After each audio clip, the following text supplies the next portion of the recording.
Okay, welcome back to the deep dive.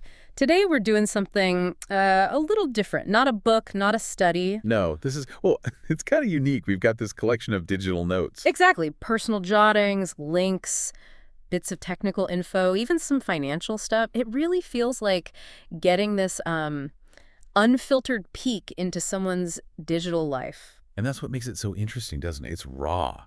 You see these threads, projects, interests, daily tasks, all sort of mixed together. Yeah. It gives you a sense of the person behind it all, connecting dots you wouldn't normally see. Right. So our mission today is basically to sort through this mix. We want to, make sense of it, pull out the key insights about their online world, their businesses. Both digital and maybe some more traditional stuff, too. Seems like it. And their tech explorations and, some surprising personal finance bits popped up, too. It's really about seeing how all these different parts of their life connect, right? Yeah. As captured in these notes, understanding that digital and entrepreneurial landscape. Exactly. Okay, so let's unpack this, see what story these notes tell us. So right away, we get some basic IDs. The name Critfum comes up. And also Somnek in one place, linked to Critfum Volumas. And interestingly, 2 different addresses listed for Critfum Volumas, one in Bangkok. And another way up in Kamphae province. That's quite a distance. It is. It tells you there's some geographic spread happening. And there's just one phone number noted down, 061-979-2641. Probably the main contact across everything. It seems likely. Now, diving into the online stuff, the links and social media notes show an incredibly broad range of interests. I mean, really broad. Like what? Well, you've got notes on web design tutorials, this YouTube channel at Web Design Mastery 23, a PHP workshop from idofside.com. Okay, so that points towards web development work or interest, yeah. Or interest. Definitely. But then right alongside that, you find links for collecting pickup lines. Yeah. From women.trueit.net. Okay, so a mix. A real mix. And there are quite a few links to adult content sites noted down too. Names like XN22WFRV6BDM, 4I4B2GPD.com, fpornxxx.com, javthonglorix.com, 037hgg.com, and axx69.net. They're just listed there as part of the browsing history captured in the notes. And seeing that range all jumbled together, technical learning, personal interests, entertainment, it really gives you that unfiltered snapshot, doesn't it? It does. It shows their digital life isn't all neat and tidy. Tech stuff sits right next to personal stuff. It's a more complete, maybe messier picture than you'd get from, say, a LinkedIn profile. That's a great way to put it. Very human. So back on the technical side, the notes mention specific tools, online PHP tools for password hashing, SHA-1 encryption. Right, security-related stuff for web dev. And web frameworks like Bootstrap and Admin LTE. So likely for building the front end, the user interface of websites or apps, visual design elements. And online coding environments too, like glitch.com and onecompiler.com. Using online tools like Glitch often means quick experiments, maybe learning, or testing code snippets without a full local setup. It suggests they're actively coding. There's also this detailed prompt for making an AI quiz game. About Makabucha Day, actually. Asking for scoring, timers, UI specifics. Okay, that's more than just static websites. Yeah, and there's a note asking about Firebase versus PostgreSQL, which is basically asking about what kind of database to use. Right, so that strongly suggests interest in application development, thinking about user interaction, data storage, the building blocks of actual software. And it gets even more involved when you see the notes about managing Facebook pages. The sheer breadth here is kind of wild. What kind of pages? Sports, coffee, retail, laundry, personal pages, and a task list mentioning daily content creation for FB Reels, YouTube Shorts, TikTok. Across different niches, too. Yeah, like real estate, pets, plants, travel. It goes on. Wow. Okay, that paints a very clear picture. Someone deeply involved in digital marketing, content creation, probably managing multiple online presences. That's a serious time commitment. It really seems like it. And there's even a specific personal Facebook profile link. Facebook.com/critfum.7 and a page named Asaku-sentai. Yeah. Which means something like, no need to scream, I come every day.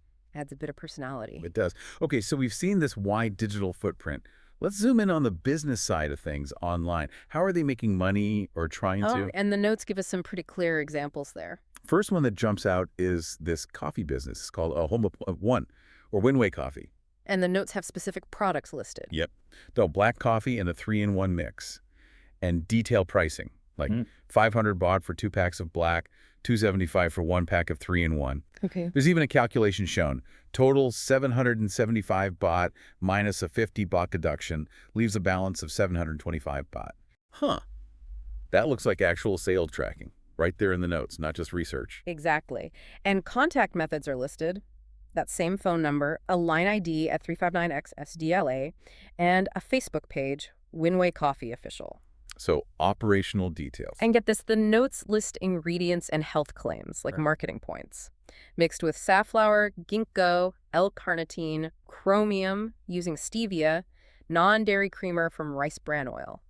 Hitting those health angles. Yeah, claims about being okay for people with diabetes, high cholesterol, high blood pressure. These are clearly selling points they've documented. That's a really detailed look at the sales and marketing for that specific product line.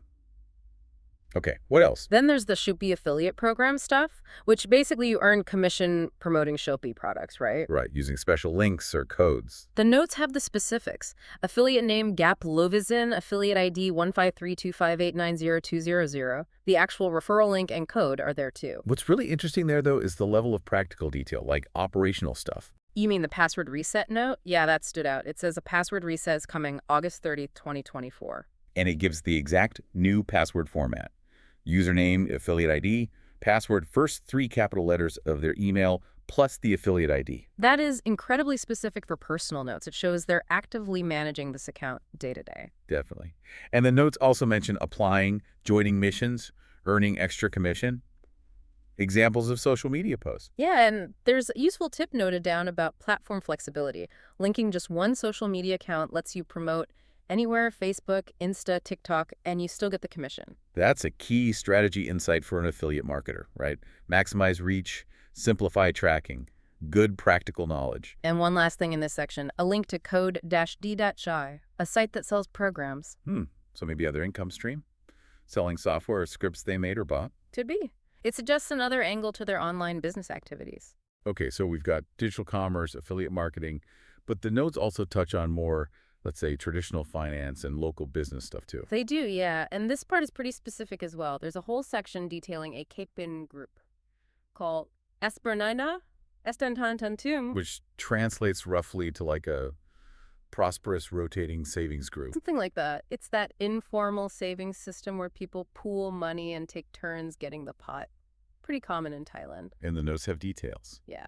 A principal amount of 20,000 baht, monthly payments of 2,000 baht, and a list of participants or debtors. Who's listed? Let's see. Hey, then cut 5 separately 3 times. Twice. Okay, wait. Debcon often means the organizer, right? Mm-hmm. And having San and Khan listed separately, that strongly suggests Kritfum, aka Somnuk, is involved, maybe even running it. Seems very likely. And there's a date. 5D268, probably Thai year 2568, so February 5th, 2025, next to the time punt up entry. Seeing this kind of traditional community finance managed right alongside Shopee affiliate links, it shows how they're bridging different worlds, doesn't it? It really does, using whatever tools are available, old and new. Very pragmatic. And does this connect back to the addresses? It does. The notes mention talking points with Difarnya, their father, about handling the Titan group, and also about planning to sell goods in Kampan Fate.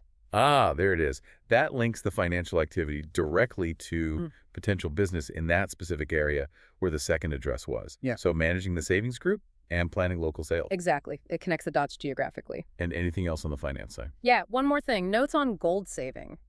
Specifically, Thailand? A specific gold savings provider in Thailand. Right. And the notes detail how to do it.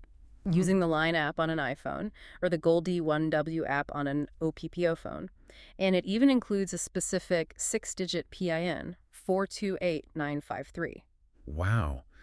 That's very precise documentation of a personal investment strategy. Access details and everything. Shows a deliberate approach to managing their money beyond just earning it. Okay, so now we get to a part that feels almost like a deep dive within the notes themselves. The YouTube watch time strategy stuff. Yes, this part was really fascinating. It's like you can see them actively learning and figuring things out. Totally. It starts with them trying to understand this core confusion.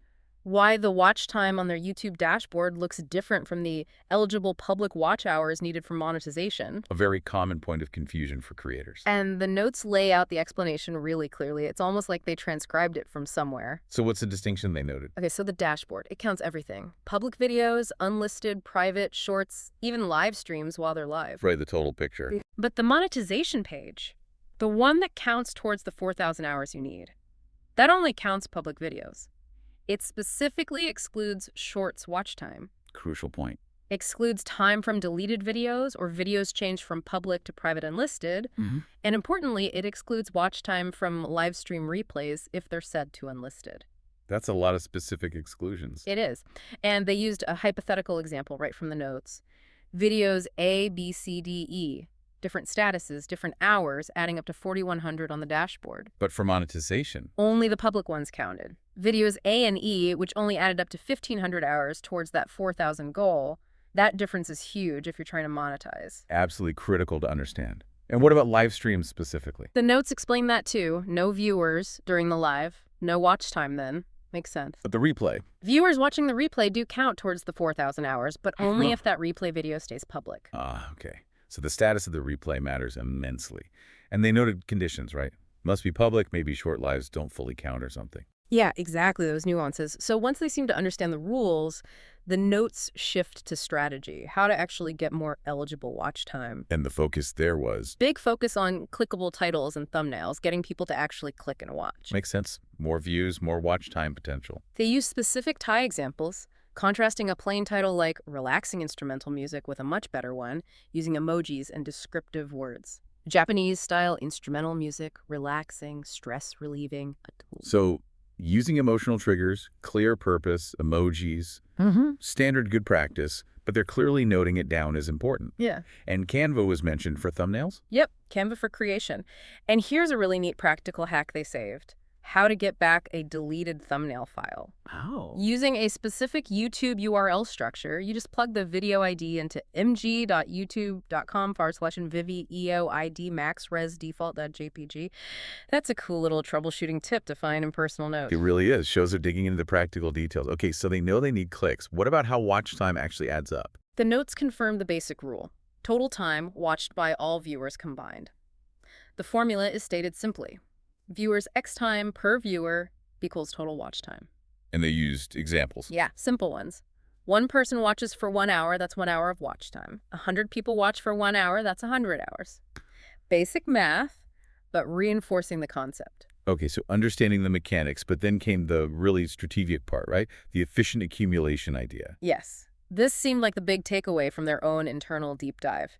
The notes detail this strategy. Create a shorter video, maybe 30 minutes long, Okay. and then loop that shorter video during a much longer live stream, say 3 hours or more. I see.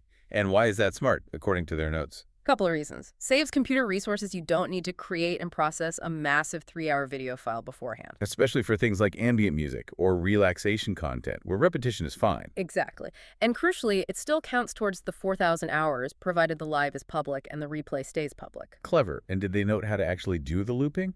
Yeah, mentioned using OBS software or just having a pre-made looped file ready to stream. So a practical resource-saving strategy to rack up those hours in specific genres. And they didn't just note the strategy, they planned a project based directly on it. Oh, really? What was the plan? A 30-minute piece of Japanese koto music with stream sounds, which they planned to loop for a 3-hour stream. Applying the strategy immediately. Right. And they even detailed the thumbnail theme, blue-green nature, and the exact text. Listen to authentic Japanese koto, 3 hours of tranquility, plus their channel name, Farah Mini Hero Music. Wow. That's taking learning and putting it straight into action. Concrete content planning. Definitely. And then just briefly, the notes touch on the next music idea they were exploring. Already planning ahead. Seems like it. Sleep or meditation music, this time with gentle rain sounds. Okay. And they included the specific English prompt they wrote, probably for generating the music, maybe using an AI tool or to give to a composer. What did the prompt ask for? Let's see. Slow tempo, piano, cello, koto again, gentle rain, nature sounds. aiming for deep sleep or meditation music around 60 BPM. So, applying a similar strategic approach to the next piece of content, specifying the desired parameters right from the start. Exactly. It shows a continuous cycle of learning, strategizing, and planning content. So, wow, we've really covered a lot of ground from this one set of notes, haven't we? From basic IDs and addresses. Through that incredibly varied digital footprint, the business specifics, coffee, Shopee affiliates. The traditional finance, like the out group, plans for local sales, the gold saving strategy. And ending with that incredibly detailed, practical dive into YouTube monetization tactics. It really paints this picture of someone navigating, well, everything, both traditional business and finance, and really quite advanced digital stuff. Absolutely. Affiliate marketing, managing all the social pages, exploring app development, and really digging into platform specifics like YouTube watch time. It's a modern blend. It is a multifaceted approach to entrepreneurship and just digital life today. And for you, the listener, seeing these raw notes, especially the YouTube stuff, shows how people are practically learning and applying these strategies. It's not always neat. Right. So what does it all really point to? I think it highlights just how interconnected everything is now, your online identity, your business goals, how you manage your money, both online and offline. It's often about juggling a lot of different things. Yeah, a pragmatic mix, not clean categories. Yeah. Which leads us to that final thought for you to mull over. What does this collection of notes reveal about that deep interconnectedness of our online selves, our goals, our finances in this digital age? And maybe how might similar strategies or just fragments of information show up in our own digital footprints, reflecting the complex ways we all navigate our modern lives?